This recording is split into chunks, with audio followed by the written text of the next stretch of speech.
còn nhau với mình vậy mang cái này lấy nhau đi cơ cái mang cái này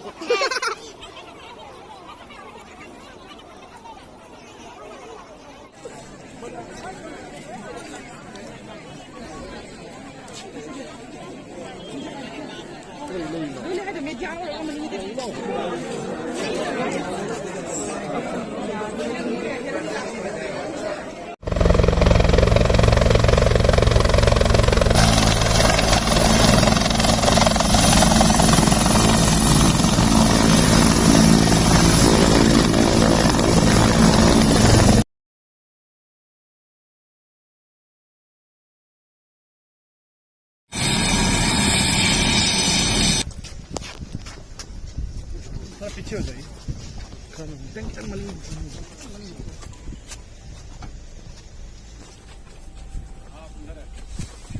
mới hầu để tụi mới sẽ có tiếng không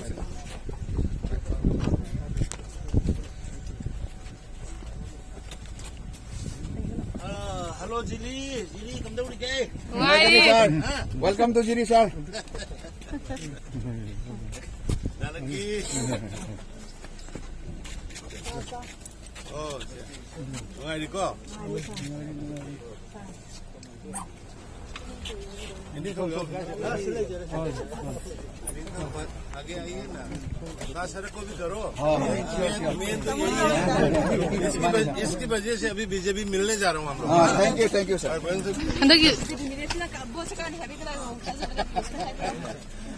जी अखोई की मी अनि लेपके तोरमनी तासरत कमागा तिके तानरमनी तासरत तो अतोपसु लेपके तोरमनी वजा villain जो तो लेपके तोरमनी all intending candidate now we have together and we are fighting unitedly one person da adu kamai kairo do अतो सा हानागी कनो मिनिस्टर हाजी हजूजी बुटी एक्स ओइ हबा माना दि लिसिंग अहुम हेला काने हबा सिमा दांग हाय बिनिंग दा मोय पाय हाजी बगाने दा मा दिन सा था दा ले हरनी यार ओय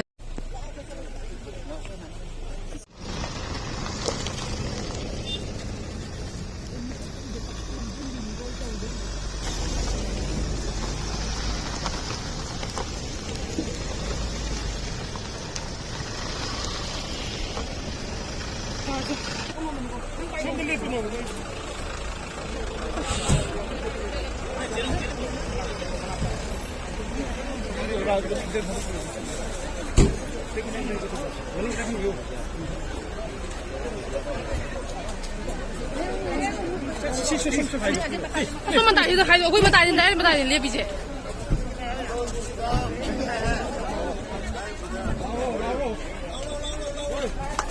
하던 게 뭐 형노 비더래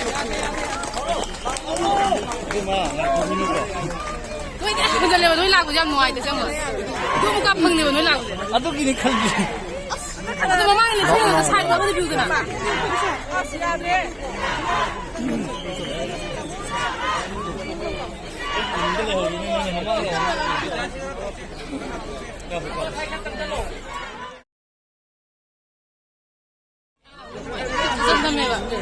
이거 해봐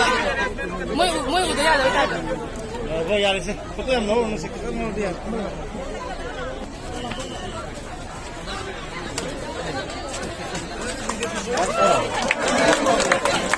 Ya dia ini foto dia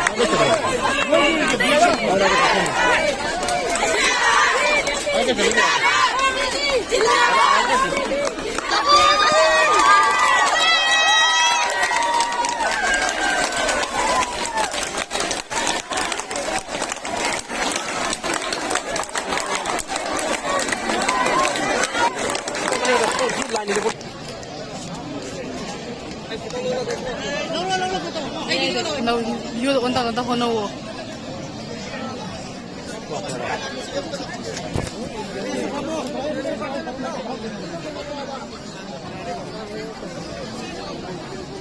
brightness to khale ui gunang ba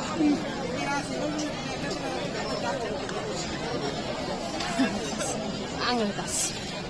ending haya kan ko tihan mada lum phama to kinga ka ni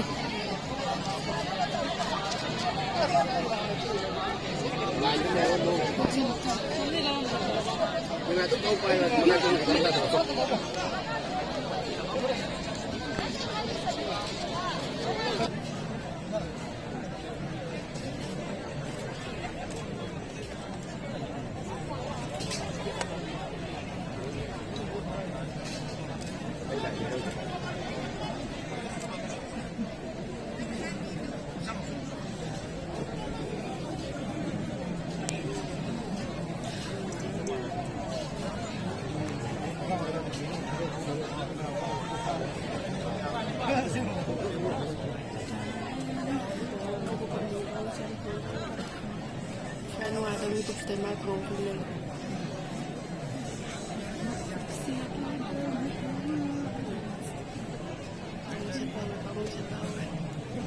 शांति पृथ्वी शांति आव शांति देश को शांति शांति देव शांति देव श्री विष्णु रमनाथ हरि ओम हरि पवित्र पवित्र वासुदेव वस्तु एव जस्ट बंधुरी एकदम स्वभाविक ओम शांति शांति ถ้าท่านเจียมมาแล้วจะนั่นทุกโอ้ยตัวคุณจะพมี सर्व मंगल मंगल वरणं वरणं शुभं नारायण नमस्ते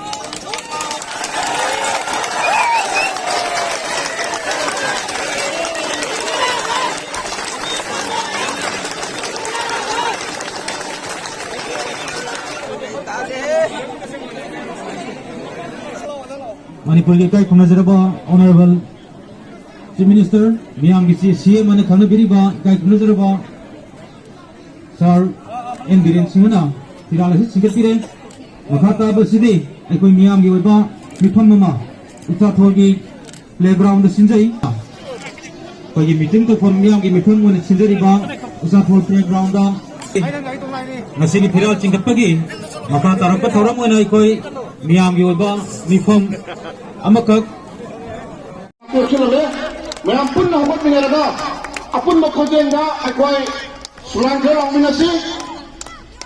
kana dirida lengi na kwasibo pun akwai kana hubat minarna tara nok sa bagalana apun na kojen dam dam ang minasi Manipur imana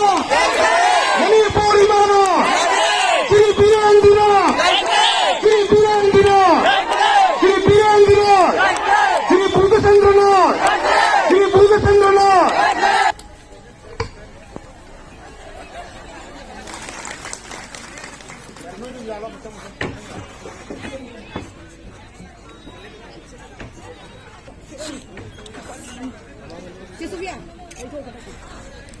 ꯑꯩꯈꯣꯏꯒꯤ ꯂꯦꯡꯌꯥꯟ ꯄ꯭ꯔꯖꯦꯟꯇꯦꯁꯟ ꯇꯧꯕꯒꯤ ꯊꯧꯔꯝ ꯑꯁꯤ ꯃꯇꯝ ꯃꯇꯝ ꯑꯩꯈꯣꯏ ꯆꯠꯊꯖꯔꯤ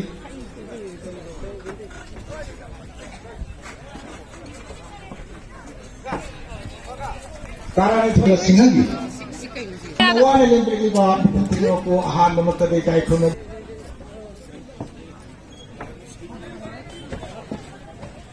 ꯇꯗꯨꯅ ꯏꯀꯥꯏ ꯈꯨꯔꯨꯝꯖꯔꯤꯕ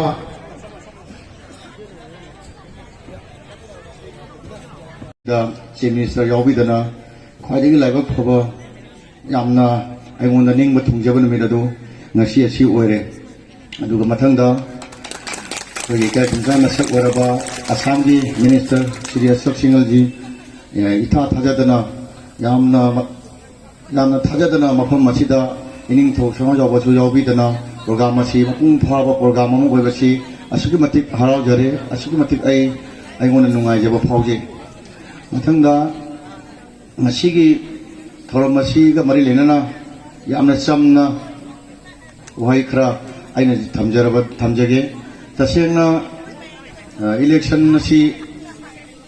hoji phawbadadi lead leriba praja khuding mangna aya ko sogat piduna aingonda yamna thawai nungai ba do hojiti yam phajana phawri adu BJP si jirida Bharatiya Janata Party asi mepung khudimagi thamoida loina nungsiba phawgre hajiti aigi nataba aigu natraga su Bharatiya Janata Party asi jiri daleriba mepung khudingna pamba party adu oibanina amukke hena pung phana sagopiba habadu aingonda nasidi oire aina yamna sangna amadi yamna kaino tongna aina haijani ngai leke jiriba masi atopa district akoina mayondagi akoina jimpal mayondagi kilometer sani na lam leibnina atopa district singa puya jengna bada khara di adum khena ba development si khena ba adum lai adu bo hojiti Bharatiya Janata Party lakpadigi jiriga impal ga si lariba headquarter ga si yamna sinaba mari thambang amdana hojiti yamna helicopter like service tawdana yamna sinaba mari ma thambang amdana hojiti development si hana digi hojiti kumang chawsina development si tawba ngame hani ai lowi hoji adubu sotari ba khara chidi tasengna mamangi election da jiri ba masida BJP ki candidate ama lahewdabana akoina development tawbada khaji kumang chawsina yang to semang ngam khidabagi अदुगुम्बा ओइरे अद हंदती करिगुम्बा बिदना Bharatiya Janata party की अखोगी party असिगी candidate अमा आई इसामक ma'am चंद्र नुंसिबिदुना जिरिबांगि ओइना थागतपिरगलगदि आइना सरकार असिदा सेमजाबसिदा अखोगी यावसिनजरगा जिरिबांगि अवार passing असि यारेब मखै चिथादना तौब ngमगनि हाइबदु आइना मियामदा आई थाजब थमजरी आई सोयदना तौजगे जिरिबा मसी याति मसिंग सुना ताबा याति तरा तरे लोने ताबा जिरिबा जिरिनी मैम मिनी इंडिया हैना हैनाबा जिरिबा हारिबा जाति सिंग सिगी सब मानना साफत मिनरगा जाति अमन जाति अमबु व्यवहार तौनरगा जाति अमन जाति अमु सखंग मिनरगा यामना नुंसी चानना लेबा यामना नुंसी चानना अमन अबु व्यवहार तौनबा जिरिबा लमदममा आइना ओहेनजगनि हाइना हानगदिसु ओइदन लाई मखा तानसु अखोई जाति पुनमसी नुंसी चानना लेमिनबा ngमनबा लेमिननबा आइना सुंसोसुना छिनजगनि आइना सिमजु वफुममा आइना थमजरि अदुना बदो हिंगुना आइना यामना सांगनदि आई ngasigisida हाइजररोगे अन म्याम यामना इंग चिकपा यामना सावखतपा यामना डेवलपमेंट लेबा पीस ओइना लेबा जिरिबाम लमदममा ओहेमिनासी बीजेपी दा वोट पिबिदुना आइहाक्ता आइंगोंदा आइ सामक्ता नुसिबिदुना आइबु आइंगोंदा वोट पिबिदुना आइबु माइ पान बिउ हाइना प्रजा म्याम यमफमदा आइ खुल ओनरगा खुलमजरि सोयसोदना जिरिबाम लमदमसी सब मानबा मियेंग अमदा आइना सुसोसोदना थमजगन हाइना वाट्सएपचरि मसी हारगा आइ मयामदगी टेंशन सारा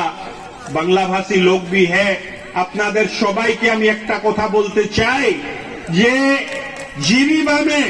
কোনো ধরনের আপনাদের অসুবিধা হবে না এই দায়িত্ব আমি আসাম সরকারের মন্ত্রীর হিসাবে আমি নিচ্ছি শিলচরের আমি রাজ্যের মন্ত্রী এই দায়িত্বটা আমার থাকবে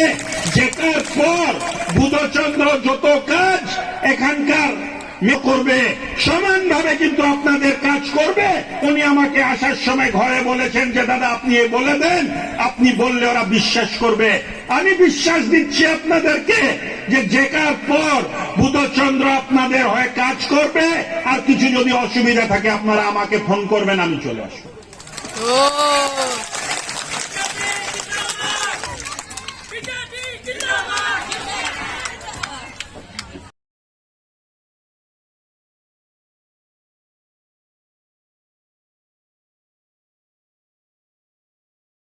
mga punna tiket tanam minirmani amadi lakre nama panchaki bani adubu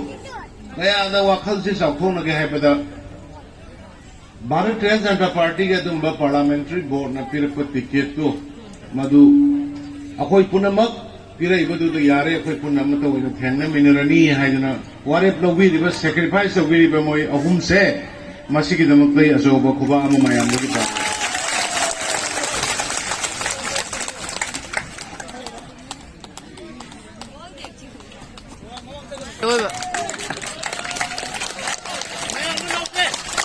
Tidak kembang saya ini mampu bilang untuk diri dah BJP thank you Bharat माता की नरेंद्र मोदी जी ना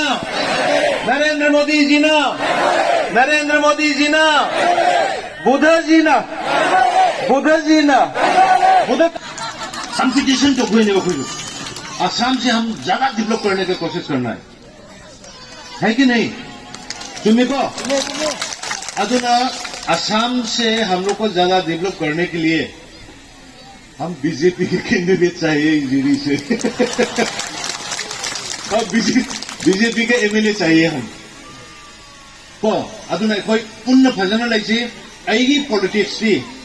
बेस्ड ऑन ह्यूमैनिटी लाइक लाइरबा लाइंग मंगमदबा युम नोंग युबा अवाना लाइरिक तमंगमदबा लाइंग मंगमदबा अदुगी दमकता सारा फंगदबगी दमकता ममितगी मपी ताबा प्रजा मत मणिपुर लेहलोय हैबसे आई वासक ने बीजेपी की वासक ने अदुना मधु ममिता अवा अना की दमकता ममितगी मपी ताबा लेहलोय हैबा पॉलिटिक्स टू मधु की दमकता ने ngasi ina jeri gala ka maya प्रजा में अंदा हैबसे model district ama wonthoksi akhoi mayam leiminen mayam puna makse nusi sanan na ama tawai na leisi amaga ବ୍ୟବହାର tong na si respect tong na si aduna ai na buddha Ano sa sendi na muni Zabrin